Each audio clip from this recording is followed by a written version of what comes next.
మీరు చిన్నప్పుడు చక్రవడ్డీ గురించి వినే ఉంటారు. ఇక్కడ తొలుత అసలుపై వడ్డీ వర్తిస్తే రెండో సంవత్సరంలో అసలుకు వచ్చిన వడ్డీ అసలు అవుతుంది.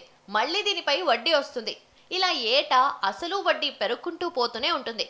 దీంతో బంపర్ రిటర్న్స్ అందుకోవచ్చు. ఇక మ్యూచువల్ ఫండ్లలో ఇలా కాంపౌండ్ ఇంట్రెస్ట్ తోనే రిటర్న్స్ ఎక్కువ వస్తాయని చెప్పొచ్చు. ప్రముఖ శాస్త్రవేత్త ఆల్బర్ట్ ఐన్స్టీన్ కాంపౌండింగ్ ను ప్రపంచ 8వ వింతగా అభివర్ణించారు.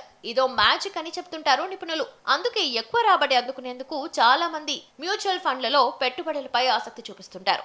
ఇలా కాంపౌండ్ ఇంట్రెస్ట్ తో ఇన్వెస్టర్ల తలరాత మార్చిన ఒక మిడ్ క్యాప్ మ్యూచువల్ ఫండ్ గురించి తెలుసుకుందాం. మ్యూచువల్ ఫండ్లలో సిప్ విధానంపై చాలా మందికి ఇంట్రెస్ట్ ఉంటుంది. ఇక్కడ ప్రతి నెల కొంత మొత్తంలో పెట్టుబడి పెట్టుకుంటూ పోవచ్చు. ఎడెల్వీస్ మిడ్ క్యాప్ ఫండ్ సగటున ఏడాదికి 20.1% చొప్పున రిటర్న్స్ ఇచ్చింది. ఇది లాంచ్ అయి 16 సంవత్సరాలైంది. నెలకు 10,000 రూపాయల చొప్పున ఈ ఫండ్ లో సిప్ ద్వారా పెట్టుబడి పెట్టుకుంటూ పోయిన వారికి గణనీయమైన లాభాలు వచ్చాయి. ఏడాది వ్యవధిలో 52% రిటర్న్స్ ఇవ్వగా 3 ఏళ్లలో 27% చొప్పున రిటర్న్స్ ఇచ్చింది. నెలకు 10,000తో ఏడాదికి చూస్తే 1.20 లక్షల పెట్టుబడిని 1.51 లక్షలు చేసింది.